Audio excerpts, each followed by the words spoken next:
तो जब विश्वरूप संन्यास ले लिए तो जितने वैष्णव थे, अद्वैत आचार्य की जो मंडली थी, सब लोग बड़े दुखी हो गए, क्योंकि विश्वरूप साक्षात भक्ति और वैराग्य की मूर्ति थे। सभी भक्त, सभी वैष्णव विश्वरूप को देखकर बड़े प्रसन्न होते थे। तो जब विश्वरूप ने संन्यास लिया तो सारे भक्त बड़े दुखी हो गए। ऐसा लगा कि उनका घर खाली सा हो गया है, उनकी जो मंडली है, टोली है, खाली सी हो गई। तो अद्वैत आचार्य ने उन सभी भक्तों से कहा कि विश्वरूप चला गया हमें छोड़कर, यह बड़े ही दुख की बात है, लेकिन फिर भी आप सबको चिंता करने की आवश्यकता नहीं है। मुझे बहुत ही मजबूत आभास हो रहा है, मुझे ऐसा दिव्य आभास हो रहा है कि भगवान श्री कृष्ण इस भौतिक धराधाम पर प्रकट हो गए हैं और थोड़े ही समय में आप सब उन्हें देखेंगे। और आप क्या, आपकी जो सेवक है वे भी देखेंगे कि भगवान श्री कृष्ण इस भौतिक धराधाम में प्रकट हो गए और पूरे नवद्वीप को, पूरे भारतवर्ष में वे प्रेम का प्रचार कर रहे हैं, प्रेम भक्ति का दान कर रहे हैं, जो कि शिव और शुक को भी उपलब्ध नहीं है। तो मेरे हृदय में बहुत खुशी है, आप सब भी घर जाइए और खुशियां मनाइए कि भगवान प्रकट हो चुके। तो जब वैष्णवों ने सुना यह सब कि भगवान श्री कृष्ण इस संसार में प्रकट हो गए हैं, अद्वैत आचार्य की वाणी सुनी, तो वे सब भी बहुत प्रसन्न हुए और सब नृत्य और कीर्तन करने लगे, हरि हरि की ध्वनि कहने लगे। इस प्रकार जब सारे वैष्णव कीर्तन कर रहे थे, हरि हरि कह रहे थे, तो निमाई वहां थोड़ी दूर पर ही खेल रहे थे। तो निमाई ने जब वह आवाज सुनी तो निमाई अंदर आए और उन्होंने सभी वैष्णव से कहा, सभी वैष्णव को देखा कि सब नाच रहे हैं, हरि हरि कह रहे हैं। और जब उस छोटे से निमाई को सभी वैष्णवों ने देखा तो सबने बड़े प्यार से पूछा कि अरे प्यारे बालक, तुम यहाँ कैसे आए हो? तो निमाई मुस्कुराया और उसने कहा कि अरे क्या तुम सबने मुझे बुलाया नहीं?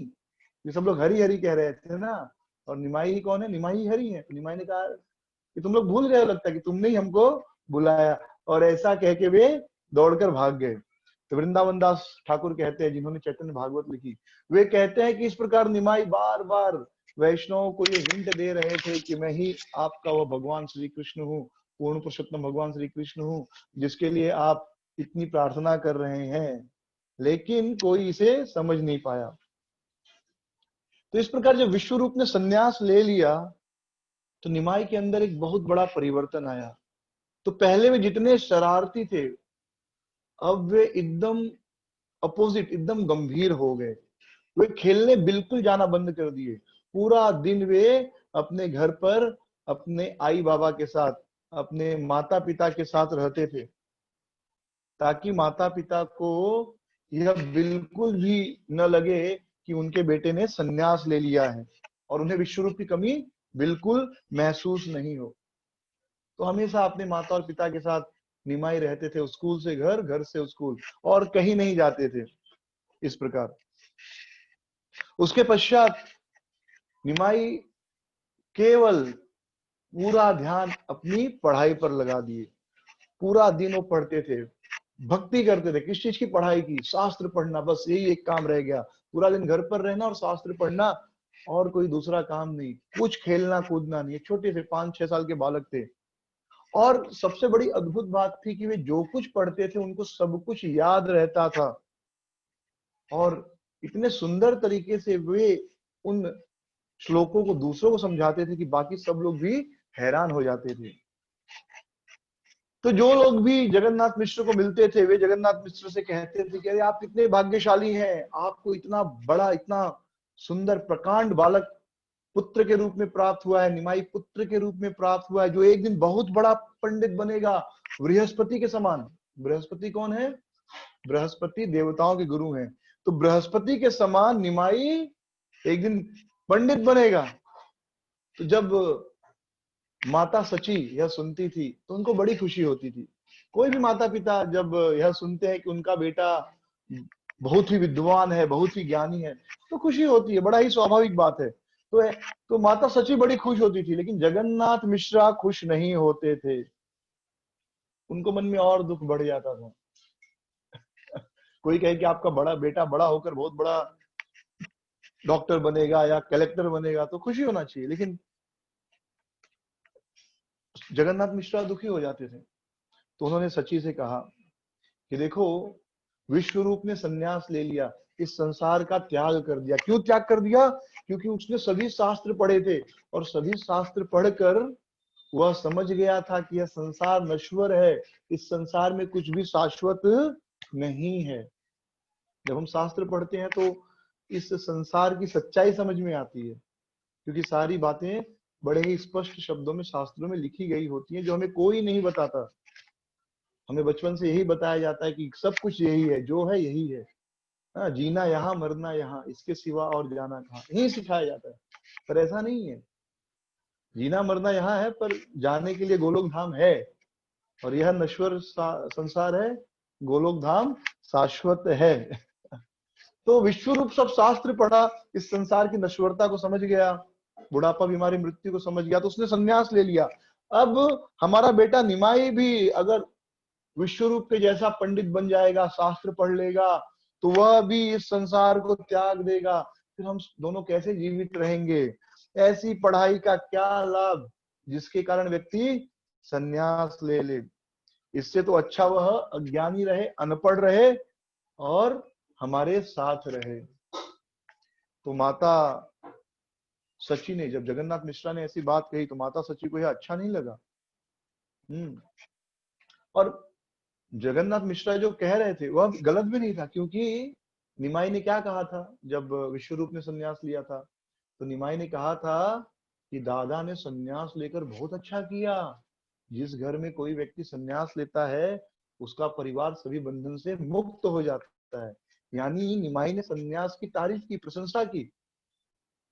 मतलब उसे पता था कि संन्यास लेना अच्छी बात है, और इससे पता चलता था कि निमाई के हृदय में क्या है। लेकिन सची माता ने कहा कि नहीं नहीं, अगर निमाई पढ़ेगा नहीं, अनपढ़ रह जाएगा, तो फिर वह कमाएगा कैसे? और उसे अपनी बेटी कौन देगा दान में? हाँ, क्योंकि अगर वह अनपढ़ गवार होगा तो कोई उसे अपनी बेटी नहीं देगा। आजकल शादियों, पहले तो हो भी जाती थी शादी, आजकल तो शादी के पहले देखते भाई लड़का कितना पढ़ता है, पढ़ा है, क्या कितना कमा रहा है, बड़ा इंपॉर्टेंट है ये। हाँ, घर वगैरह अब आजकल कोई नहीं पूछता, आजकल कितना पढ़ा है और खुद कितना कमा रहा है। पहले देखते थे भाई लड़के के पिताजी कितना कमा रहे हैं, घर कैसा है। अब एक ही चीज, लड़का कमा रहा है कि नहीं, लड़का खुद कमा रहा है, अच्छा कमा रहा है, कर दो शादी। बाकी तो एनीवे, बाकी किसी के साथ तो रहने वाला है नहीं।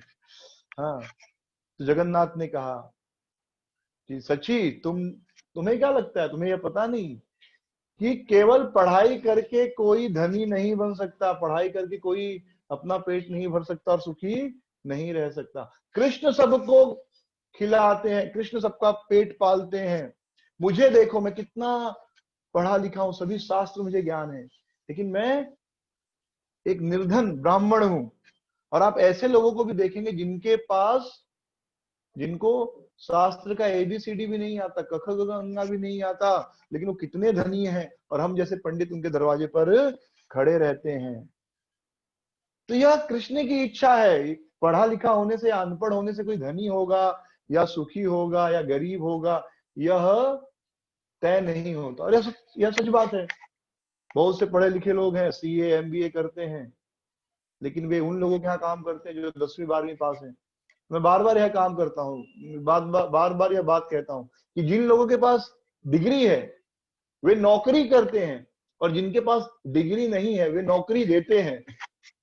आप देखिए, जितनी भी बड़ी बड़ी कंपनियां हैं जहां पर बड़े बड़े एमबीए सीए साइंटिस्ट काम कर रहे हैं, वे सब जो हैं उनमें से हार्डली किसी के पास कोई डिग्री होगी। तो ये एक बहुत बड़ा मिथ है कि अगर हमारे बेटे के पास डिग्री नहीं होगी तो वह धन नहीं कमा सकता, या हमारा बेटा बहुत पढ़ा लिखा होगा तो बहुत पैसा कमा पाएगा। ये बहुत बड़ा मिथ है हम सबका, बहुत बड़ी गलत सोच है हमारी। मैं ये नहीं कह रहा हूं कि अपने बच्चे को पढ़ाना नहीं चाहिए, लेकिन डिग्री होना कोई गारंटी नहीं है। जिनके पास डिग्री नहीं है वे नौकरी देते हैं, जिनके पास डिग्री है वो केवल नौकरी कर सकते हैं। अधिकतर आप देखिए डिग्री होल्डर क्या करते हैं, किसी की जी हजूरी करते हैं। क्योंकि उससे ज्यादा उनको बुद्धि नहीं, उनकी जो आज की पढ़ाई हमको ऐसा बना देती है, तो और कुछ हम सोच ही नहीं पाते, समझ ही नहीं पाते। तो कृष्ण सबको पढ़ा, कृष्ण सबको भोजन देते हैं, किसी के पास हो सकता है बहुत धन हो, हाँ, बहुत पढ़ा लिखा हो, लेकिन भगवान उसे अगर कोई बीमारी दे देते हैं तो वह किसी भी सुख का आनंद नहीं ले पाता। तो केवल धन होना या समृद्धि होना, बहुत पढ़ा लिखा होना, यही इस चीज की गारंटी नहीं है कि आप सुखी रहेंगे। यह सब कृष्ण देते हैं। तो जो कुछ कृष्ण ने निर्णय किया होगा निमाई के लिए, उससे वह मिलेगा। और विवाह तो पहले से ही तय हो जाता है। तो जो वधु निमाई के लिए कृष्ण ने चुनी होगी, वह निमाई को जरूर मिल जाएगी। और तुम बिल्कुल चिंता मत करो, जब तक मैं जीवित हूं, जगन्नाथ मिश्र ने कहा, जब तक मैं जीवित हूं तुम्हें निमाई के भोजन की या उसके विवाह की चिंता करने की जरूरत नहीं। तो इस प्रकार माता पिता दोनों ने तय कर लिया कि निमाई अब से पाठशाला, स्कूल पढ़ने नहीं जाएगा। तो एक दिन जगन्नाथ मिश्र ने निमाई को बुलाया और कहा, बेटा सुनो, तुम आज से पढ़ना बंद कर दो, मेरी कसम खाकर कहो कि आज से तुम पढ़ाई नहीं करोगे। ऐसी कसम जनरली कोई माता पिता अपने बच्चे को नहीं दिलाए होंगे। ये एक यूनिक है, अपने आप में ही अलग है। कि माता पिताजी कह रहे हैं कि मुझे यह मेरी कसम खाकर कहो कि आज से तुम पढ़ाई नहीं करोगे। तो निमाई कहते ठीक है, मैं आपकी बात मानूंगा। तो निमाई की पढ़ाई रुक गई, लेकिन निमाई बहुत दुखी हुए इससे। विद्या विलास, भगवान का यह आनंद था, विद्या विलास, विद्या का आनंद लेने के लिए भगवान आए थे। बाल लीला, विद्या आनंद, और फिर अंत में संन्यास का आनंद। तो विद्या विलास, निमाई पंडित। तो जब उनको पढ़ाई करने से रोक दिया गया तो वे और ज्यादा खेलने लगे, और ज्यादा शरारती हो गए, और दिन रात वो घर से बाहर रहते थे और खेलते थे। और और एकदम जिद्दी स्वभाव के हो गए, और बिना कुछ सोचे समझे कोई भी चीज तोड़ देते थे। रात को वे क्या करते थे, अपने दोस्तों के साथ ऐसा बोरी होती ना, बोरी ओढ़ लेते थे, अपने सर पे छुपा लेते थे, और किसी के खेत में जाते थे और केले का पेड़ तोड़ देते थे। तो जो मालिक होता था, स्वामी, वो देखता था, अरे अरे देखो, भैंस भैंस भैंस, पेड़ तोड़ दिया केले का। और दोनों भाग जाते थे, निमाई और उनका दोस्त, और फिर खूब जोर जोर से हंसते थे। कभी कभी ये क्या करते थे दोनों, निमाई क्या करते थे, सुबह होने का समय होता है, लोगों के उठने के पहले घर की कड़ी को बाहर से बंद कर देते थे। अब जब कड़ी बाहर से बंद कर देते हैं तो क्या होगा, तो पहले अंदर टॉयलेट बाथरूम नहीं होते थे, घर के बाहर होते थे। लोग बाहर शौच के लिए जाते थे खेतों में, या घर के बाहर शौचालय हुआ करता था। वो कहते हैं ना, पहले जमाने में लोग घर में खाते थे और बाहर जाते थे। आज के जमाने में लोग बाहर खाते हैं और घर में जाते हैं। तो दरवाजा बंद कर देते थे जब घर के लोग उठते थे, अब सबको जाना है, प्रेशर आया है, और कड़ी बाहर से बंद है, तो हो अल्लाह मस्ता, अरे कड़ी खोलो, दरवाजा खोलो, दरवाजा खोलो, और निमाई बाहर से खूब जोर जोर से हंसते थे। तो इस प्रकार जो है बहुत शरारत करने लगे। एक दिन जगन्नाथ ने निमाई को बहुत डांटा, ये ऐसी शरारत क्यों करता है तू, नालायक, लोगों को कष्ट दे रहा है, लोगों को सता रहा है। तो जिस दिन उन्होंने ऐसे निमाई को डांटा, रात को उनको एक स्वप्न आया। स्वप्न में एक ब्राह्मण आया, और उस ब्राह्मण ने जगन्नाथ मिश्र से कहा कि जगन्नाथ मिश्रा, तुमको पता है निमाई कौन है? निमाई साक्षात पूर्ण पुरुषोत्तम भगवान श्री कृष्ण है।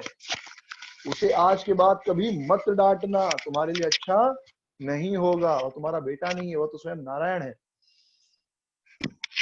तो जब उस ब्राह्मण ने ऐसे कहा, तो जगन्नाथ मिश्रा ने क्या कहा कि हो सकता है निमाई नारायण हो, परम ब्रह्म हो, कोई भी हो, लेकिन इस समय वह मेरा बेटा है, और यह पिता की जिम्मेदारी होती है अपने बेटे को सुधारना। जब बेटा कोई गलती करे तो उसे डांटना, तो ये मेरी ड्यूटी है, मेरी जिम्मेदारी है। जब ब्राह्मण ने यह सुना, तो ब्राह्मण जो है बहुत प्रसन्न हुआ कि कितना प्रेम है पिता पुत्र के बीच। निमाई की शरारतें ऐसे बढ़ती जा रही थी, बढ़ती जा रही थी। तो एक दिन निमाई ने क्या किया, तो पहले के जमाने में लोग क्या करते थे, खाना ये एल्युमिनियम के बर्तन में नहीं बनाते थे, मिट्टी के बर्तन में बनाया जाता था। आप देखिए, मिट्टी के बर्तन में बने हुए भोजन का स्वाद और एल्युमिनियम के बर्तन में बने हुए भोजन का स्वाद अलग होता है। कभी भी एल्युमिनियम के बर्तन में, सुनिए ध्यान से, एल्युमिनियम के बर्तन में कभी भी खाना नहीं बनाना चाहिए। एल्युमिनियम से अच्छा स्टील है, स्टील से अच्छा क्या है, तांबा या कांसा का बर्तन।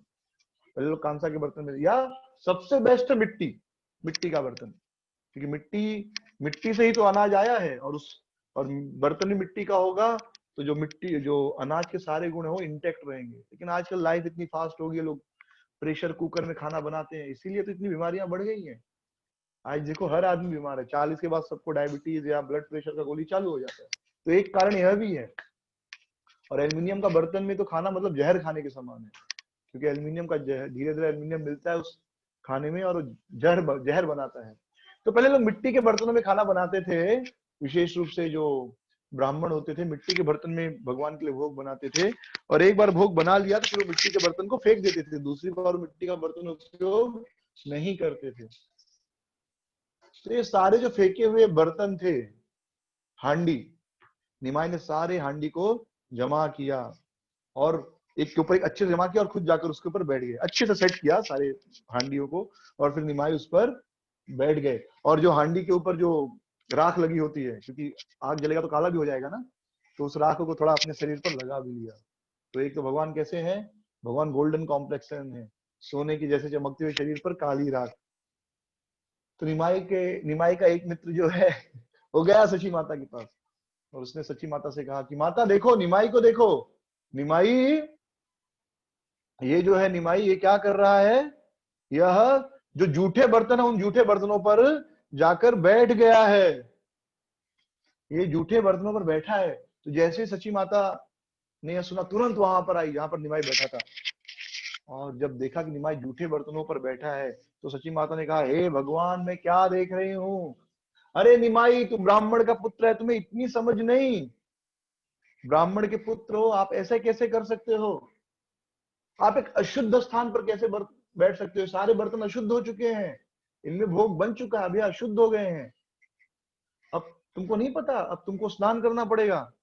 तो निमाई ने कहा कि माता, मैं तो अनपढ़ हूं, मैं तो पढ़ने जाता नहीं, तो जब मैं पढ़ने नहीं जाता तो मुझे क्या पता शुद्ध क्या है और अशुद्ध क्या है। तो इनडायरेक्टली वो अपना दुख बता रहे थे कि आप लोग मुझे पढ़ने दो हाँ, तो मैं क्या अच्छा है और क्या बुरा है मुझे कैसे पता चलेगा।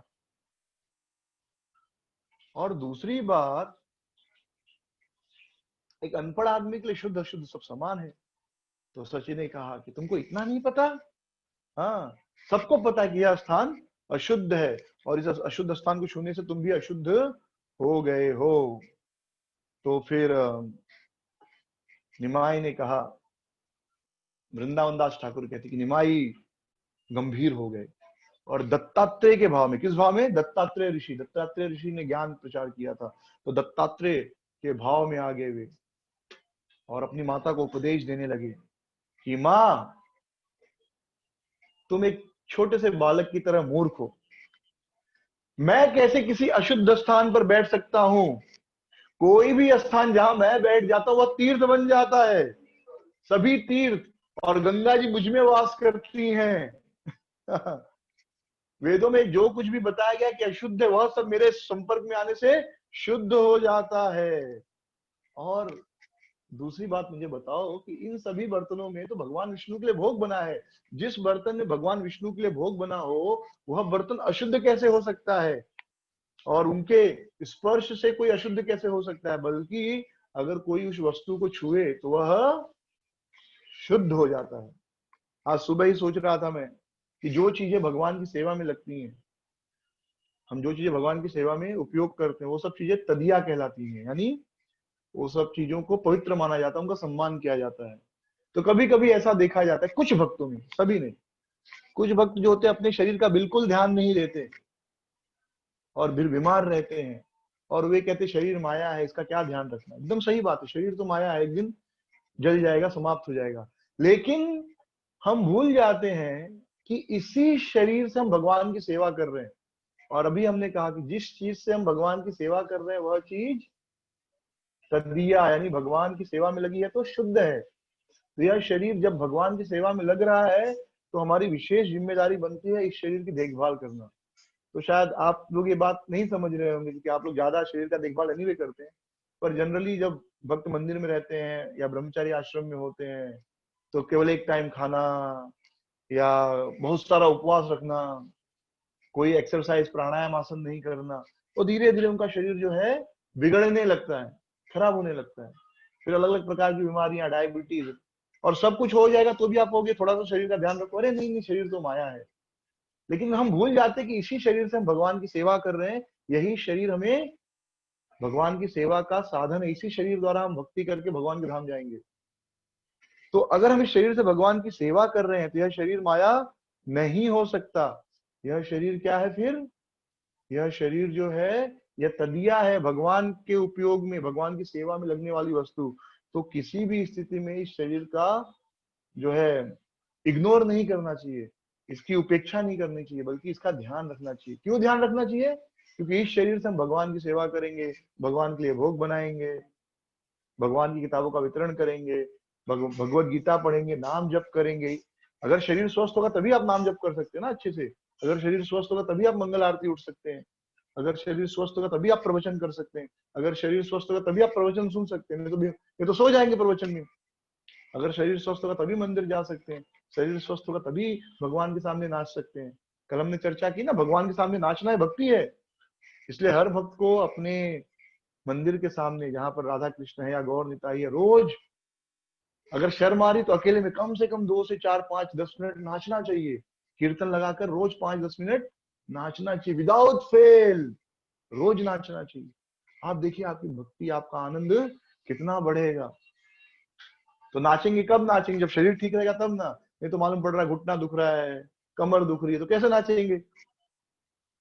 तो इस प्रकार भक्तों का शरीर जो है वह माया नहीं, वह भगवान के सेवा में लगने वाली वस्तु है। जैसे भगवान की सेवा में मृदंग लगता है करता, वैसे शरीर भी लग रहा है। तो इसका अच्छे से ध्यान देना चाहिए और इस शरीर से अच्छे से भगवान की सेवा करनी चाहिए। तो निमाई कह रहे हैं कि जो भी चीज भगवान की सेवा में लगी है, विष्णु की सेवा में, वह अशुद्ध कैसे हो सकती है? बल्कि कोई अगर इन बर्तनों को छुए जो जिनमें भगवान विष्णु के लिए भोग बनाए, वह व्यक्ति, वह वस्तु भी शुद्ध हो जाती है। तो इस प्रकार समय समय पर निमाई अपनी माँ को अपना भाव बताते थे कि भाई मैं परम भगवान हूँ। लेकिन फिर भी सच्ची माता समझ नहीं पाती थी, उनको यही लगता था कि यह मेरा बेटा है, क्योंकि भगवान चाहते थे कि सच्ची माता उनको हमेशा अपना बेटा माने। फिर वो कहती थी निमाई आओ नीचे आओ, ये सब जूठे बर्तनों से उतरो। हाँ, तुम्हारे पिताजी आ जाए, बाबा आ जाए, उसके पहले नीचे उतरो, नहीं तो तुम्हारे पिताजी तुम्हारी मूर्खता के लिए तुम्हें पीटेंगे। लेकिन निमाई हंसता और कहता नहीं नहीं, मैं नहीं उतरूंगा, मैं यहीं बैठा रहूंगा जब तक आप लोग मुझे फिर से पाठशाला, पाठशाला मतलब स्कूल, मैं इसलिए बता रहा हूँ बहुत से लोग आज समझेगा नहीं पाठशाला क्या होती है। तो मैं जब तक आप लोग मुझे फिर से पाठशाला नहीं भेजेंगे, फिर से विद्यालय नहीं भेजेंगे, तब तक मैं यहीं बैठूंगा। और इस प्रकार माँ और बेटे के बीच वार्तालाप चल रही थी, मधुर कहा सुनी, झगड़ा नहीं बोल सकते लेकिन मधुर कहा सुनी, मीठी मीठा झगड़ा बोलते ना, हाँ, लविंग वॉर, ऐसा दोनों में मीठा झगड़ा हो रहा था, प्रेम वाला झगड़ा हो रहा था।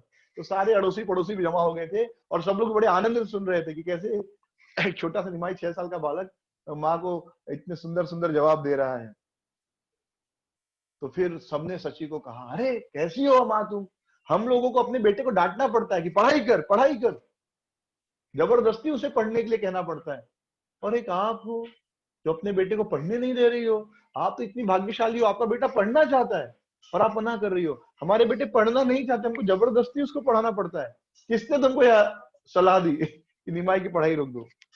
फिर सब लोग निमाई के पास गए और सबने कहा निमाई नीचे आ जाओ, और आपके माता पिता, आपके आई बाबा आपको पाठशाला, विद्यालय भेजेंगे पढ़ने के लिए, हम उनसे बात करेंगे। और यदि वे आपको पाठशाला नहीं भेजेंगे तब आप मुक्त हो, जो चाहे करो।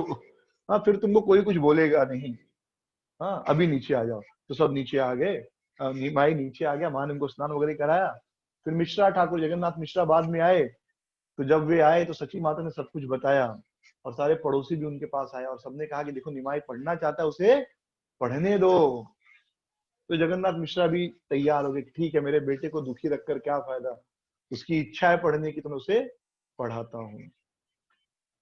फिर जब निमाई इस प्रकार निमाई बाल लीलाएं कर रहे थे, छोटे से बालक थे, गंगा में स्नान करना, लोगों को इस प्रकार शरारत करके लोगों को परेशान करना, पूरा नवदीप एक प्रकार के आनंद में डूबा हुआ था। जैसे भगवान कृष्ण की बाल लीलाओं से पूरे वृंदावन, पूरे ब्रज में आनंद का माहौल था, वैसे नवदीप में चैतन्य महाप्रभु की बाल लीलाओं से पूरे आनंद का माहौल था। निमाई 9 साल के हो गए, तो 9 साल के हो गए तो उस समय उनका क्या कराया गया, जनेऊ, यज्ञोपवीत कहते हैं। यज्ञोपवीत यानी उन्हें ये जो जनेऊ होता है ना, ब्राह्मण पहनते हैं, ब्राह्मण क्षत्रिय और वैश्य जनेऊ पहनते हैं, तो यह जनेऊ उन्हें दिया गया और बड़े धूमधाम से यह विधि हुई। तो एक समय एक बड़ा ही अद्भुत अद्भुत घटना हुई एक बार कि एक ब्राह्मण आए और उन्होंने निमाई को कुछ नट, बादाम इत्यादि, अखरोट और सुपारी और कुछ फल दिए खाने के लिए। और जैसे ही निमाई उन अखरोट इत्यादि को चबा रहे थे, चबाते हुए उन्होंने अपनी माँ को बुलाया। जब सची माता आई तो देखकर हैरान रह गई, डर गई कि निमाई के पीछे एकदम चमकीला कुछ तो चमक रहा है। आपने देखा होगा भगवान की फोटो वगैरह होते तो पीछे ऐसे सूर्य होता है जैसे चमक रहा हो, वैसा निमाई के पीछे चमक रहा था और इतना वो चमकदार था जैसे कि वह सूर्य से भी ज्यादा चमकदार हो। एकाएक निमाई ने कहा कि मैं इस शरीर को छोड़कर जा रहा हूं, मैं जिस शरीर को छोड़ रहा हूं वो तुम्हारा बेटा है। मेरे जाने के बाद यह शरीर बेहोश हो जाएगा, इसका बड़े ध्यान से देखभाल करना। और ऐसा कहते ही निमाई बेहोश हो गए और जो उनके आसपास का प्रकाश था वह लुप्त हो गया। तो बड़ी मुश्किल से माता सची उनको उठाकर घर में लाई और फिर जल छिड़क कर उनको होश में लाया। बार बार चिल्ला, निमाई निमाई, ऐसा बार बार बोली, तब निमाई होश में आया। तो होश में आने के बाद निमाई ने कहा कि मुझे कुछ पता ही नहीं क्या हुआ। जब जगन्नाथ आए, जगन्नाथ मिश्रा, तो माता सची ने बताया कि आज ऐसा हमारे बेटे के साथ हुआ। तो जगन्नाथ मिश्रा ने भी कहा कि पता नहीं ये भगवान की क्या माया है, मुझे तो कुछ समझ में नहीं आता है, नहीं आ रहा है। तो मुरारी गुप्ता बड़ी सुंदर बात बताते हैं कि इस लीला के पीछे क्या रहस्य है। तो वे कहते हैं, ध्यान से सुनो, परम भगवान जो कि इस पूरे संसार के स्वामी हैं और इस संसार का पालन करते हैं, वे और विश्वम्भर, तो भगवान और विश्वम्भर कौन, भक्त, ये दोनों एक ही हैं। चैतन्य महाप्रभु ही भगवान है लेकिन चैतन्य महाप्रभु भक्त के रूप में, ये दोनों एक ही हैं। और ये दिखाकर कि मैं अपने भक्त के शरीर में था और अलग हो रहा हूं और मेरे जाने के बाद इस शरीर का अच्छे से ध्यान रखना, भगवान ये बता रहे हैं कि मेरे भक्तों का शरीर मुझे बहुत ही प्रिय है और मैं हमेशा मेरे भक्तों के शरीर में वास करता हूं। तो जो भक्त हैं, जो भगवान का नाम जप करते हैं प्रेम के साथ, जो भगवान के सामने नृत्य करते हैं, जो 4 नियमों का पालन करते हैं, जो श्रीमद् भागवतम पढ़ते हैं, जो सभी जीवों के प्रति शुभ भावना रखते हैं, ऐसे भक्तों के हृदय में स्वयं भगवान श्री कृष्ण वास करते हैं। भवद विधा भागवता तीर्थभूत स्वयं विभु, तीर्थि कुर्वन्ति तीर्थानि स्थान स्वेन्त गदाभृतः। तुम्हारा युधिष्ठिर विदुर जी को कहते कि आप तो साक्षात तीर्थ हो, क्योंकि आपके हृदय में परम भगवान गदाधर स्वांता ये न गदाभृत, जो गदा धारण करने वाले हैं परम भगवान श्री कृष्ण आपके हृदय में वास करते हैं। तो जो शुद्ध भक्त है उनके हृदय में स्वयं भगवान श्री कृष्ण वास करते हैं। इस प्रकार भगवान बता रहे कि मेरे और मेरे भक्तों के शरीर में कोई अंतर नहीं है। यानी हम जितना सम्मान भगवान का करते हैं, भगवान चाहते हैं कि उतना सम्मान हम उनके भक्तों का भी करें। कुछ समय जब निमाई का दीक्षा हो गया, दीक्षा मतलब उनका जनेऊ संस्कार हो गया, यज्ञोपवीत हो गया, तो उन्हें गंगादास पंडित के टोल में शामिल किया गया। टोल मतलब विद्यालय, स्कूल। इसके पहले वे कहाँ पर पढ़ रहे थे, वो जूनियर केजी आज के जमाने में कहें तो शिशु कक्षा में पढ़ रहे थे, विष्णु पंडित के शिशु कक्षा में, जूनियर केजी सीनियर केजी। 9 साल के हुए तो उनको स्कूल में, प्रॉपर स्कूल में एडमिट किया गया गंगादास पंडित के यहाँ पर, जहां पर वे ग्रामर पढ़ते थे। तो गंगादास पंडित उस समय के सबसे बड़े व्याकरण के पंडित थे और पूरे भारत से लोग व्याकरण सीखने के लिए उनके पास आया करते थे। तो उस समय उनके टोल मतलब स्कूल में, विद्यालय में 1000 बच्चे थे और बहुत बड़े बड़े लोग भी, जैसे मुरारी गुप्त जिन्होंने चैतन्य चरितामृत नाटक लिखा है, कमलाकांत जो छंद के लिए प्रसिद्ध हैं, और कृष्णानंद जिन्होंने तंत्र शास्त्र लिखा था, वे भी यहाँ पर गंगादास पंडित क्या पढ़ाई करते थे, तो निमाई के साथ ये सब पढ़ाई कर रहे थे। मतलब उस समय ये सब छोटे थे, बाद में ये सब ऐसे बड़े बने। कोई पैदा होते ही साइंटिस्ट इंजीनियर नहीं बन जाता है, लेकिन जब बाद में इंजीनियर डॉक्टर बन जाता है तो हम कहते पहले वहां पढ़ता था। एक बार एक गांव में एक बाहर का आदमी आया, उसने पूछा भाई आपके गांव में कोई महापुरुष पैदा हुआ है क्या? तो लोगों ने जवाब दिया नहीं नहीं, हमारे यहाँ कोई महापुरुष नहीं पैदा हुआ, हमारे यहाँ तो सब बच्चे ही पैदा होते हैं। तो कोई महापुरुष बन के पैदा नहीं होता, महापुरुष बनता है। फिर हम बाद में कहते ये महापुरुष यहाँ जन्म लिए, लेकिन वो जन्म लिए तब महापुरुष नहीं थे, बाद में महापुरुष बने, बराबर। तो ये सारे लोग निमाई के साथ पढ़ाई करते थे। तो निमाई इतने बुद्धिमान थे, उनकी तर्क शक्ति, व्याकरण शक्ति, बोलने की शक्ति इतनी श्रेष्ठ थी, भगवान है उनके सामने कौन टिकेगा। तो ऐसा लगता था उनके सामने ये सब बड़े बड़े लोग क्या है, बौने के समान है। जैसे चंद्रमा के सामने एक बौना खड़ा हो, चंद्रमा कितना ऊंचा और बौना एक साधारण ऊंचाई होती है और बौना बहुत ही नाटा होता है, छोटा, तो ये सब उनके सामने बौना लगते थे। और वे कभी कभी गंगादास पंडित को भी आश्चर्यचकित कर देते थे। जब गंगादास पंडित कोई सूत्र सिखाते थे और उस पर व्याख्या करते थे, तो निमाई पंडित उनकी सभी बातों को गलत सिद्ध कर देता था कि आपने अभी ये बता, पर ये ऐसे नहीं ऐसे है, ऐसे नहीं ऐसे, ऐसे करके। और गंगादास पंडित को लगता था बराबर बराबर, मैंने जो सिखाया सब गलत है, ये जो बोल रहा है वही सही है। फिर उसके बाद क्या करते थे मालूम है निमाई ने क्या किया, गंगादास पंडित ने जो पढ़ाया तो निमाई पंडित कहते थे सब गलत है, और फिर अपना सिद्धांत देते थे कि इस श्लोक का ये अर्थ है। और गंगादास पंडित को लगता था कि हाँ ये सही है, यानी निमाई ने जो कहा वह सही है। फिर निमाई क्या करते थे, जो उसने खुद कहा निमाई ने, उन सबको फिर से सिद्ध करते थे कि ये गलत है जो मैंने बोला, और फिर सिद्ध करते थे कि आपने जो बोला वही सही है, और उसको सिद्ध करने के लिए फिर से समझाते थे। समझ में आ रहा है? यानी पहले सही चीज को गलत सिद्ध किया और कुछ नया चीज को सही सिद्ध किया, और बाद में जो नया सही सिद्ध किया उसको गलत सिद्ध करके जिसको गलत सिद्ध किया था उसको सही बता दिया, यही सही है, आप जो बता रहे वही सही है। तो इस प्रकार गलत को सही, सही को गलत, और इतने बुद्धिमान थे कि बड़े बड़े बुद्धिमान व्यक्ति भी चकरा जाते थे, बोलते थे हाँ हाँ, अगर वो कह दिए ये देखो चंद्रमा नहीं सूरज है, और तर्क देकर ये सब देकर, तो सामने वाले को विश्वास हो जाएगा बराबर बराबर, चंद्रमा नहीं ये सूरज ही है, और सूरज रात को ही उगता है। ये होता है, इसको कहते हैं लॉजिक। तर्क ऐसा ही होता है। तर्क मतलब तर्क हमेशा सत्य नहीं होता, लेकिन तर्क के आधार पर बहुत सारी गलत चीजें सही लगती हैं। हाँ, तो निमाई का यही काम था। गंगादास पंडित को बड़ी खुशी होती थी कि मेरे पास ऐसा ऐसा स्टूडेंट है, ऐसा विद्यार्थी है जिसकी इतना ज्ञान है। तो निमाई का पूरा दिन का काम यही था, पूरे दिन स्कूल में और घर पे हमेशा बस अलग अलग शास्त्र पढ़ते थे, अलग अलग व्याकरण पढ़ते थे, तर्क शास्त्र पढ़ते थे।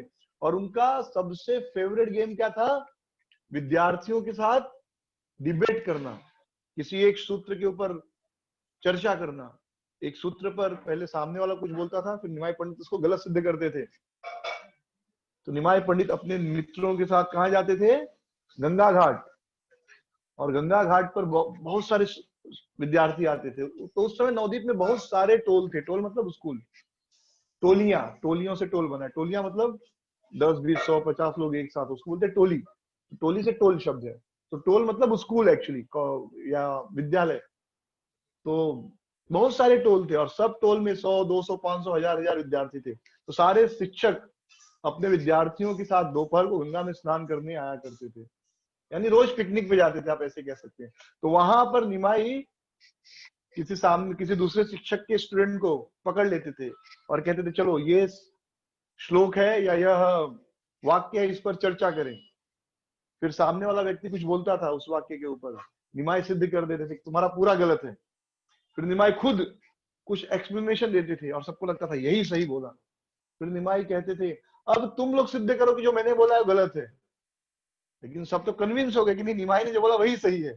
फिर निमाई खुद की व्याख्या को गलत सिद्ध किया करते थे और सब हैरान हो जाते थे।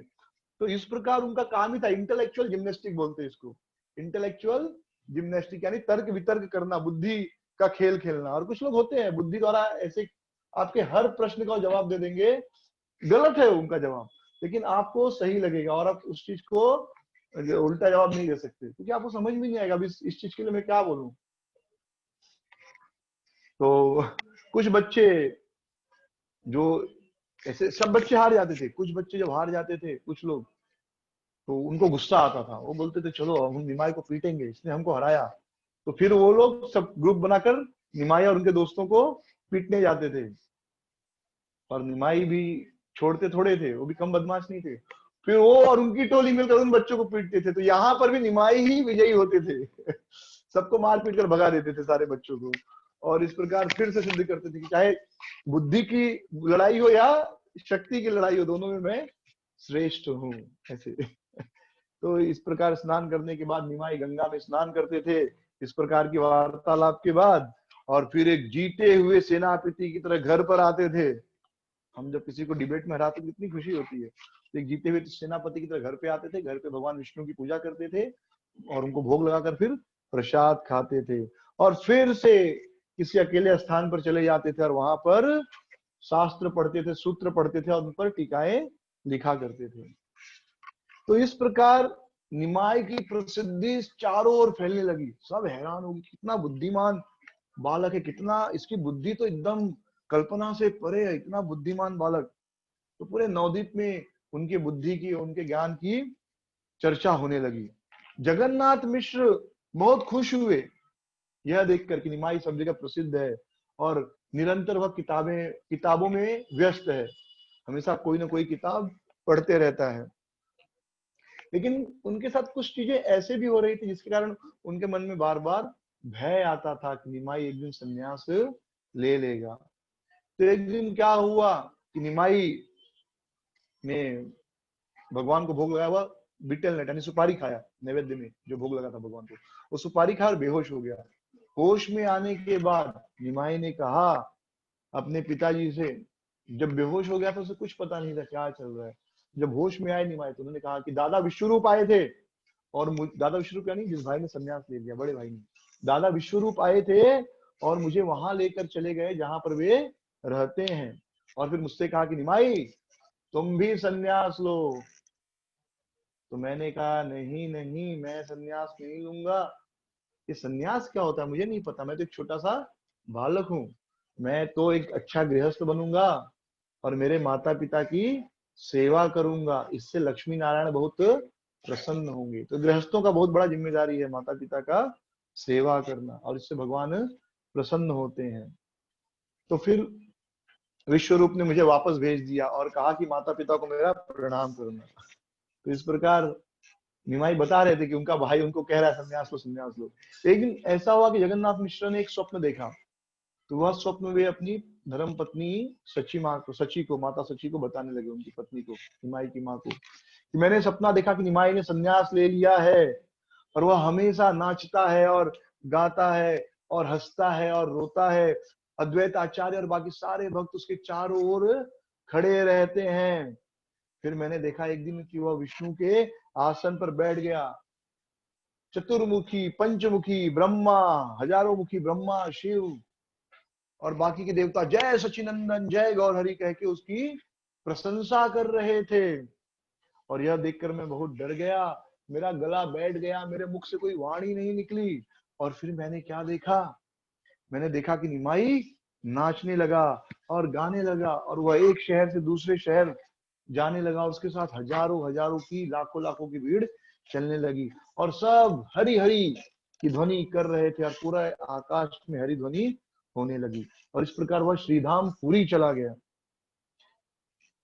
तो यह अपना सपना बताकर जगन्नाथ मिश्रा कहते हैं कि यह स्वप्न देखकर मुझे बड़ा दुख होता है, मुझे भी डर लगता है कि कहीं हमारा छोटा बेटा निमाई भी बड़े बेटे विश्वरूप की तरह संन्यास न ले ले। तो सची ने कहा कि नहीं आप बिल्कुल चिंता मत करो। माता सची को भी डर था, लेकिन अब दोनों डरेंगे तो कैसे चलेगा। अगर एक डर रहा है तो दूसरे को तो साहस दिलाना पड़ेगा ना। हाँ, तुम डरो मैं पीछे, तुम डरो, तुम क्यों डर रहे हो, मैं डरने के लिए काफी हूँ, बराबर।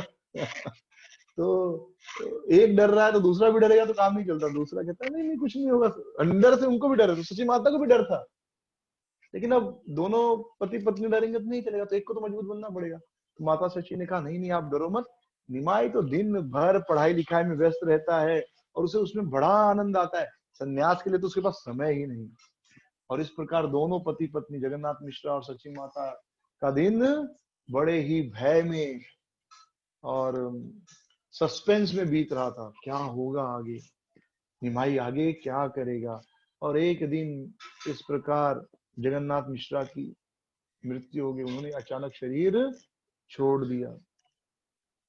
जगन्नाथ मिश्रा की जब मृत्यु हुई तो निमाई बहुत दुखी हुए, बहुत रोए।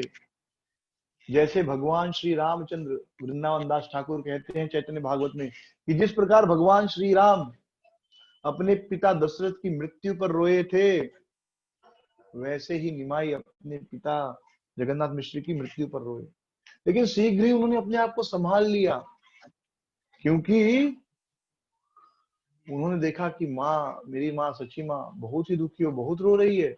और माता सची के लिए कितना ये दुख भरा झटका था, ये कितना बड़ा सदमा था कि थोड़े सालों पहले, थोड़े दिनों पहले बेटे ने संन्यास लिया और अब पति की मृत्यु हो गई, तो उसके लिए सहना बहुत ही मुश्किल हो गया।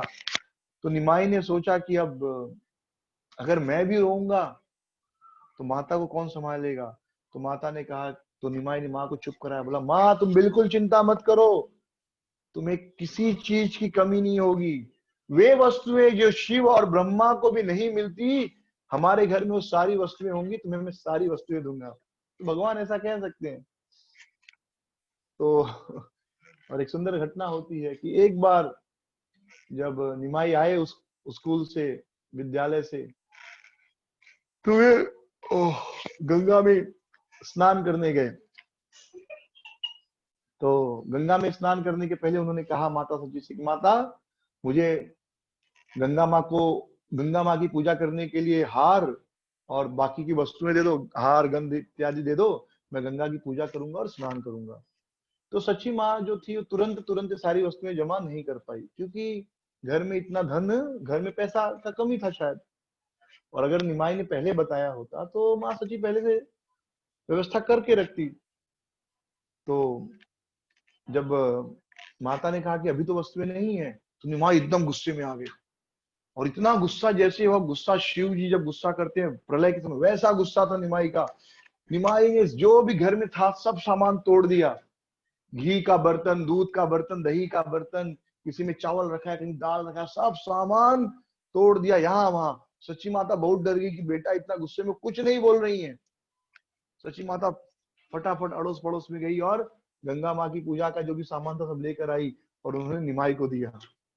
निमाई गए गंगा में, गंगा के किनारे गंगा माँ की पूजा की, गंगा स्नान किया और वापस आए तो घर में जो मंदिर है, पहले हर ब्राह्मण शालिग्राम शिला की पूजा करते थे, कंपलसरी करते ही थे। मतलब कोई भी ऐसा ब्राह्मण नहीं होगा जिसका शालिग्राम शिला नहीं हो। और यह नियम है, शास्त्रों में बताया गया कि हर ब्राह्मण को शालिग्राम शिला रखना चाहिए और उसकी पूजा करनी ही चाहिए। तो वे शालिग्राम की पूजा किए और फिर प्रसाद खाने बैठे। तो जब वो प्रसाद खा रहे थे तो जब वो प्रसाद खा रहे थे तो माँ ने देखा कि निमाई थोड़ा शांत हो गए। तो उन्होंने कहा, बेटा तुम्हें पता है तुमने अपने घर में ही तोड़ फोड़ की, सब सामान खराब कर दिया। एक बार भी सोचा कल क्या खाओगे? अगर तुम अपने घर के सब किचन में जो भी सामान रखा है सब नष्ट कर दोगे तो कल क्या खाओगे? एक बार भी सोचा? तो निमाई हंसे, बोले माँ तुम बिल्कुल चिंता मत करो, कृष्ण सबको खिलाते, वह हमको भी खिलाएंगे।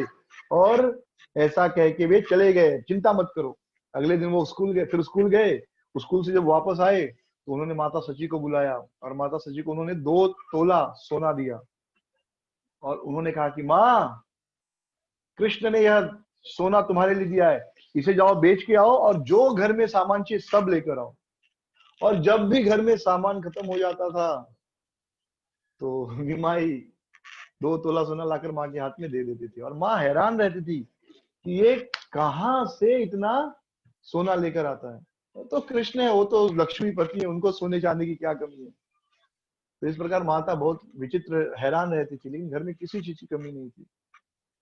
अपनी पढ़ाई जब उन्होंने पूरी कर ली ग्रामर ग्रामर की गंगारास पंडित के पास से, तो उन्होंने सार्वभौम भट्टाचार्य का जो विद्यालय है वह वहां पर उन्होंने प्रवेश लिया, ही ज्वाइंड दैट कॉलेज। और वहां पर वे क्या पढ़ने लगे? लॉजिक, न्याय शास्त्र पढ़ने लगे। ठीक है, वे न्याय शास्त्र पढ़ने लगे। तो वहां पर उनकी मुलाकात हुई रघुनाथ से।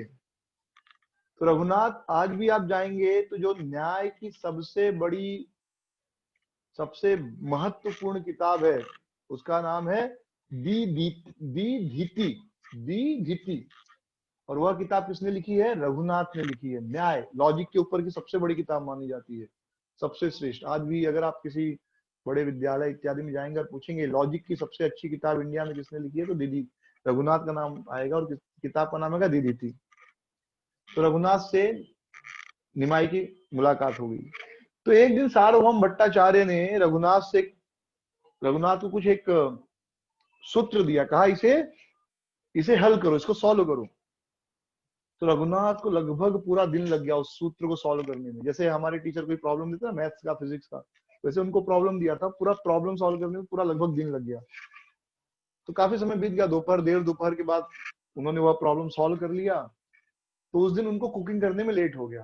तो कहीं वो बाहर रहते होंगे, बाहर मतलब किसी और प्रदेश से नवदीप में आए रहेंगे। तो जैसे आते लोग ना, महाराष्ट्र से लोग अमेरिका पढ़ने जाते हैं, या यूपी से लोग मुंबई पढ़ने आते हैं, या पूना से लोग मुंबई, या मुंबई से लोग औरंगाबाद, या क्या कहते हैं चेन्नई जाते पढ़ाई के लिए। तो वैसे तो वहां पर भी गेस्ट हाउस, मतलब कोई कमरा भाड़े पर लेकर रहते, तो वहीं अपना खाना वाना बनाते। तो ऐसे अपना खाना बना रहे थे। तो निमाई उनके घर पर पहुंचे। निमाई ने कहा, अरे आज आप इतना लेट क्यों कुकिंग कर रहे हो भाई, क्या बात है? रघुनाथ ने कहा कि आज मैं पूरा दिन बिजी था, एक फैलेसी मिली थी मुझे, एक समस्या थी लॉजिक की, न्याय की, तो वह मैं सॉल्व कर रहा था। अच्छा, तब तो वह समस्या बहुत बड़ी होगी कि तुम्हारे जैसे पंडित को भी इतना समय लगा। निमाई पंडित ने ऐसे कहा, मुझे भी दिखाओ क्या है। तो रघुनाथ ने दिखाया, ये प्रॉब्लम है। और निमाई ने जैसे देखा, फटाफट प्रॉब्लम सॉल्व कर दिया। जैसे आपको कोई मैथ्स का प्रॉब्लम मिला है, या कोई प्रॉब्लम है, आपको सॉल्व करने में पूरा दिन लग गया, और आपने किसी को दिखाया और उसने बस देखा और बोल दिया ये ऐसे ऐसे करेंगे, हो गया। तो जब रघुनाथ ने देखा कि जिस प्रॉब्लम को सॉल्व करने में मुझे पूरा दिन लग गया, इस बच्चे ने फटाफट सॉल्व कर दिया, तो रघुनाथ समझ गए ये कोई साधारण बालक नहीं है। और वे उसे अपना दोस्त तो मानते ही थे, अब अपना कॉम्पिटिटर भी मानने लगे। कंपटीशन होता है ना, कंपटीशन कब होता है? जब कोई हमारे बराबर है, हमसे श्रेष्ठ हो। तो दोस्त हो या कोई भी हो, जैसे ही हमको लगता है कि वो हमारे बराबर है, हमसे श्रेष्ठ हो रहा है, तुरंत हम क्या करते हैं? तुरंत हम उसके कॉम्पिटिटर बन जाते हैं। तो रघुनाथ बहुत महत्वाकांक्षी थे, रघुनाथ को बहुत महत्वाकांक्षा थी। उनकी महत्वाकांक्षा थी कि न्याय के ऊपर वे जो टीका लिखे, वह टीका सबसे श्रेष्ठ हो, वह कमेंट्री सबसे श्रेष्ठ मानी जाए, वह किताब सबसे श्रेष्ठ हो। तो वे किताब लिख रहे थे दीधीति। लेकिन अब उनको लगा कि अगर निमाई है तो यह उनकी इच्छा पूरी नहीं होगी। और उनका डर बढ़ गया जब उनको पता चला कि निमाई भी एक किताब लिख रहा है न्याय के ऊपर, लॉजिक के ऊपर। तो रघुनाथ ने सोचा कि देखूं भाई क्या लिखा है इसने। फिर उसके मन में आया कि निमाई अपनी किताब दिखाएगा नहीं मुझे, क्योंकि कोई अपना छुपा हुआ चीज नहीं दिखाता ना। कोई अगर आप कुछ एक्सपेरिमेंट कर रहे हैं, कोई आप प्रोजेक्ट बना रहे कंपनी में, तो आप दूसरों को नहीं बताएंगे, सीधा बॉस को दिखाएंगे ताकि आपका नाम हो। तो निमाई को जैसे ही उन्होंने कहा आप दिखाओ, उनको लगा नहीं बोलेगा, लेकिन फिर भी पूछ लिया। तो निमाई ने तुरंत दिखा दिया, लो। तो अगले दिन जब दोनों गंगा पार कर रहे थे और स्कूल जाने के लिए, टोल में जाने के लिए, तो रघुनाथ ने वह पूरा टीका पढ़ा, जो किताब जो निमाई ने लिखी थी। और जितना किताब पढ़ते जा रहा था, उतना उनके मन में और डर बढ़ते जा रहा था, और चेहरा सूखते जा रहा था कि इतनी अच्छी किताब, इतना अच्छा लिखा है, मेरी तो इससे तुलना ही नहीं हो सकती मेरी किताब की। और अंत में ऐसी हालत हुई कि सच में उनके आंखों से आंसू आने लगे, वो अपने आप को रोक नहीं पाए। तो निमाई तो समझ गए कि भाई इसके मन में क्या चल रहा है, मेरी किताब पढ़कर ये रो रहा है, मतलब ये डर गया है कि ये किताब इतनी अच्छी, उसकी किताब कौन पढ़ेगा। तो निमाई ने पूछा कि भाई क्या हुआ, भ्रात्रा भ्राताश्री क्या हुआ, आप इतना रो क्यों रहे हो, सखा क्या हुआ, आप रो क्यों रहे हो? रघुनाथ ने मन में छुपा नहीं, साफ साफ बोल दिया कि मैं सोच रहा था कि मैं ऐसी किताब लिखूंगा न्याय के ऊपर जिसकी तुलना में कोई किताब नहीं होगी, लेकिन तुम्हारी किताब पढ़ने के बाद अब मुझे लगता है कि मेरी किताब कोई नहीं पढ़ेगा। अगर तुम्हारी किताब का पब्लिकेशन हो गया, प्रकाशन हो गया, तो मेरी किताब कोई नहीं पढ़ेगा। मेरा यह स्वप्न था कि जो दीदीती किताब है वो बहुत प्रसिद्ध हो, विश्व प्रसिद्ध हो, लेकिन अब तो मेरा सारा सपना चूर चूर हो गया। तो निमाई को बड़ा बुरा लगा। निमाई ने कहा बस इतनी सी बात भाई, इतने के लिए तुम्हें चिंता करने की कोई बात नहीं। ये किताब के कारण मेरे दोस्त को रोना पड़ रहा है। और निमाई ने क्या किया, किताब नदी में फेंक दी, नदी में बहा दिया कि जाओ, ये किताब जिसके कारण मेरा दोस्त रो रहा है, मुझे उस किताब की जरूरत नहीं। और जो कमेंट्री निमाई लिख रहे थे उसको उन्होंने नदी में बहा दिया। और जब रघुनाथ ने देखा तो फिर से रोने लगे। लेकिन अब क्यों रो रहे हैं? अब दुख की वजह से नहीं रो रहे हैं, बल्कि अब रो रहे हैं कि देखो कितना प्यारा मित्र है, इसने अपने मेरे कारण अपनी किताब त्याग दी, और मैं कितना स्वार्थी हूँ। हाँ, कि मैं चाहता हूँ कि अपनी मैं प्रसिद्ध हूँ, और इसने सोचा भी नहीं। तो वह आभार प्रकट किया उसने महाप्रभु के पास। हाँ, और इस प्रकार महाप्रभु ने अपनी किताब का बलिदान करके जो है रघुनाथ के हृदय में जो डर था उसको निकाल दिया। तो ऐसी मित्रता आज के समय में तो लगभग असंभव है कि अपने अपने अपने हित का बलिदान देकर मित्र का हित करें, बड़ा मुश्किल है। आजकल तो देखते हैं कितने भी अच्छे मित्र हो, कॉलेज में पढ़ रहे हैं और कोई लड़की अच्छी है तो उस लड़की के लिए दोनों में झगड़ा हो जाता है। हाँ, दोस्त दोस्त ना रहा, यार यार ना रहा। हाँ, दोनों में से दोनों पूछते हैं कुर्बानी कौन देगा। एक को तो कुर्बानी देनी पड़ेगी, कुर्बानी कौन देगा? दूसरा कहता है क्या कुर्बानी, कुर्बानी तू कुर्बानी देगा, मैं थोड़े दूंगा। तो अब वो जमाना चला गया जो कोई किसी के लिए बलिदान देता था। अब सब सब चाहते कि दोस्ती में बलिदान होना चाहिए, लेकिन सामने वाला मेरे लिए बलिदान करना चाहिए, मैं सामने वाले के लिए बलिदान नहीं करना।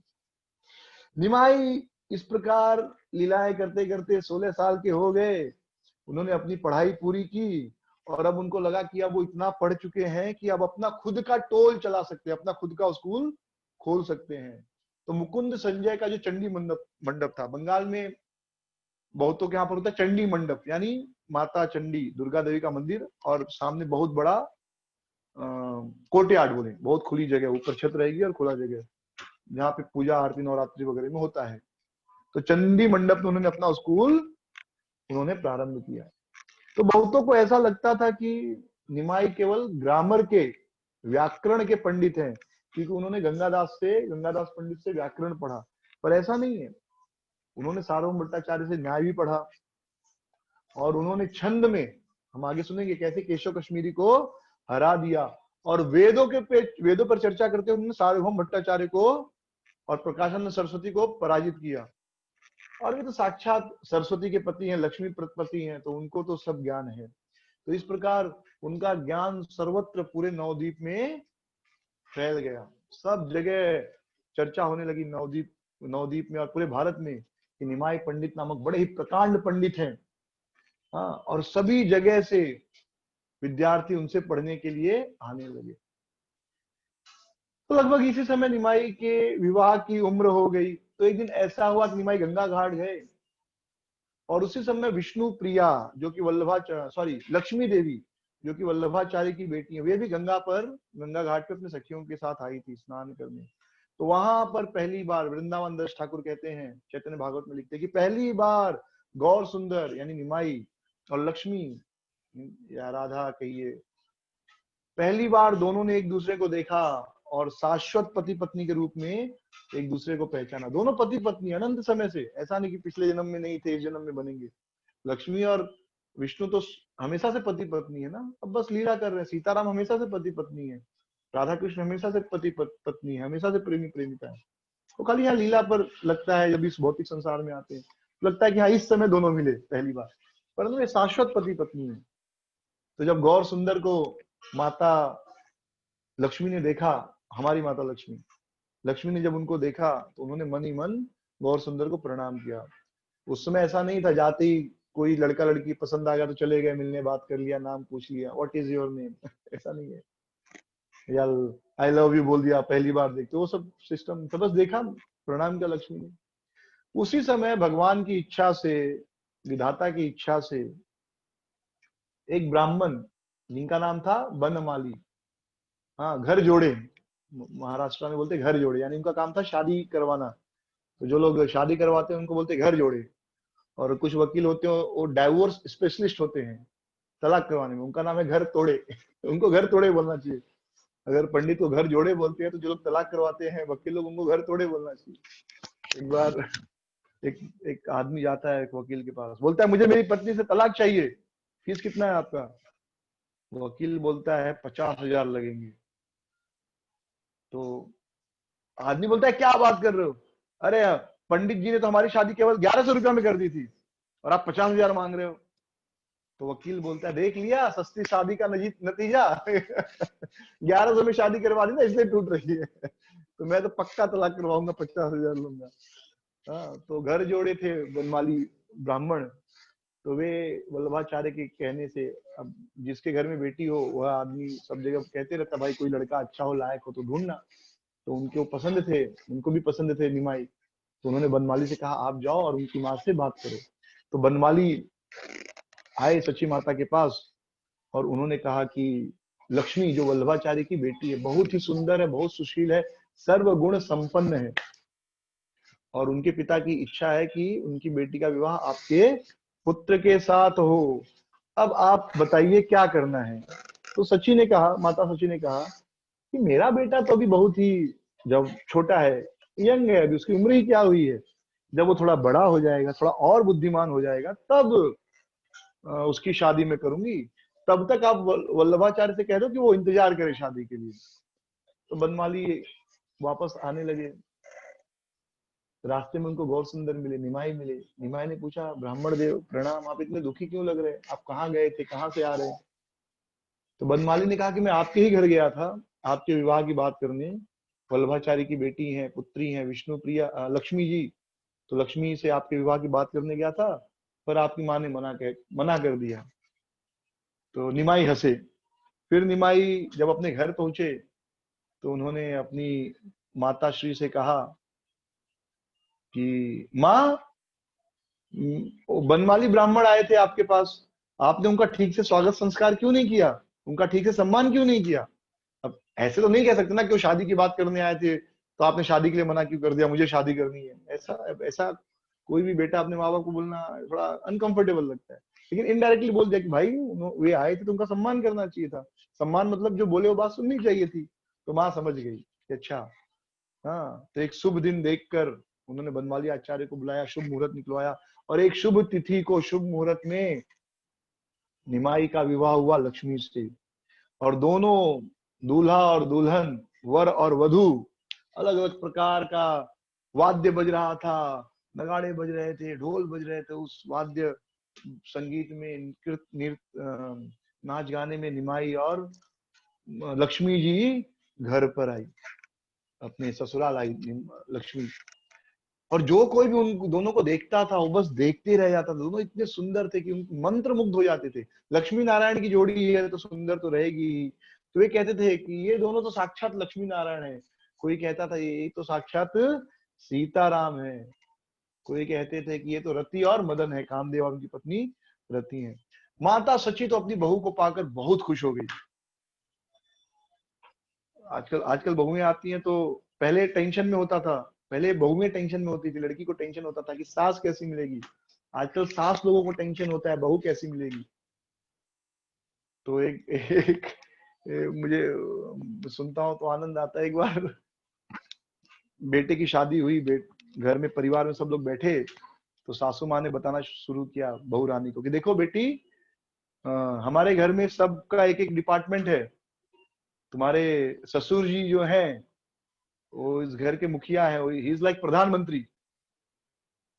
हाँ, और मैं सब घर का फाइनेंस देखती हूँ, I am like finance minister. हाँ, तुम्हारी जो ननद है यानी मेरी बेटी, वो घर का देखभाल करती है। हाँ, किचन वगैरह का सब देख रेख करती है, she is like home minister. और बेटा जो है कमाता है वगैरह, तो ही इज लाइक बिजनेसमैन। अब तुम बताओ तुम कौन सा डिपार्टमेंट लोगी। तो बहू बोलती है कि माँ आप प्रधानमंत्री हो, अब ससुर जी प्रधानमंत्री, आप वित्त मंत्री है, कोई गृह मंत्री है, तो मैं तो विपक्ष में बैठूंगी। मैं अपोजिशन में बैठूंगी। संसद में दो होता है ना पुल, एक सत्ता पक्ष और एक विपक्ष, तो दोनों झगड़ते रहते। तो बहू कहती मैं विपक्ष में बैठूंगी। तो पहले ऐसा नहीं था, पहले बहुएं जो है सास का सुनती थी। हाँ, तो सची माता बड़ी खुश थी। जब से जगन्नाथ मिश्रा चले गए तो बहुत दुखी थी, लेकिन पहली बार इतनी खुश हुई जब लक्ष्मी देवी उनके घर आई। और लक्ष्मी के घर आती तो साक्षात लक्ष्मी ही है। तो उनके घर में आते ही उनका पूरा जीवन और घर का वातावरण बदल गया, घर की दरिद्रता दूर हो गई। और कभी कभी जब वो अपने बेटे को और बहू को साथ में देखते थी तो उनको लगता था कि बेटे के बगल में एक ज्योति, एक प्रकाश बैठा हुआ है। हाँ, और उनके पूरे घर में हमेशा कमल की, क्योंकि माता लक्ष्मी हमेशा कमल का पुष्प हाथ में रखती ना, पूरे घर में कमल की खुशबू आती थी। तो शीघ्र ही उनको अनुभव हो गया कि उनकी जो वधू है वह कोई साधारण स्त्री नहीं बल्कि लक्ष्मी, कमला देवी का एक अंश है। इसलिए तो उसके आते ही घर की दरिद्रता दूर हो गई। इसलिए घर में बहू को लक्ष्मी कहा जाता है। घर में जब बेटी पैदा होती है तो लोग कहते हैं लक्ष्मी आई, और एकदम सत्य बात है। शास्त्रों में कहा गया है जिस घर में स्त्री का सम्मान नहीं होता उस घर में सब प्रकार की दरिद्रता आ जाती है। तो ये कहना एकदम गलत है कि स्त्रियों को कोई अधिकार नहीं दिया गया। स्त्रियों को बहुत सारे अधिकार होते हैं, पर सब अपना अपना पोजीशन होता है। जैसे पुरुषों के लिए है घर के बाहर कमाओ और लाओ, स्त्रियों के लिए घर संभालो। जैसे एक बच्चा है तो बच्चे के लिए पैसा भी जरूरी है और पालन पोषण भी। तो पिता तो कमाने में बिजी है तो उसका देखभाल पालन पोषण कौन करेगा, तो माँ की जिम्मेदारी। तो घर जो है, घर संभालना आसान नहीं, इसलिए माँ संभालती है। पिता घर संभालेगा पागल हो जाएगा, पिता को एक दिन छुट्टी चाहिए ऑफिस से, काम से। माँ तो चौबीसों घंटे 24/7 साल के 365 दिन काम करती है, छुट्टी में भी काम करती है। जो खुद बीमार रहती है तो अगर हॉस्पिटल नहीं जा रही है तब तक काम करती है। तो ये कोई पुरुष इतना सहनशील नहीं हो सकता। तो शास्त्रों में स्त्री को लक्ष्मी कहा गया है, हर स्त्री लक्ष्मी का स्वरूप है। तो जिस घर में स्त्रियों का सम्मान होता है, पति अपने पत्नी की इज्जत करते हैं, बेटे अपने माता की इज्जत करते हैं, तो उस घर में सभी प्रकार का सुख होता है। सास बहू की इज्जत करे, सास बहू को बेटी माने, बहू सास को माँ माने, तो घर बड़े प्रेम से आनंद से चलता है। और वहां पर साक्षात लक्ष्मी देवी वास करती हैं। जहाँ सुमति तहाँ संपत्ति नाना, जहाँ कुमति तहाँ विपत्ति विधाना। तो जहाँ लोग प्रेम से रहते हैं, जहाँ स्त्री का सम्मान होता है, वहां पर देवता वास करते हैं। तो हर स्त्री लक्ष्मी का वास है।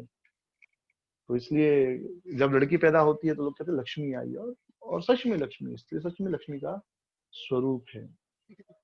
तो आज कथा यही विश्राम लेंगे और कल फिर आगे की कथा करेंगे।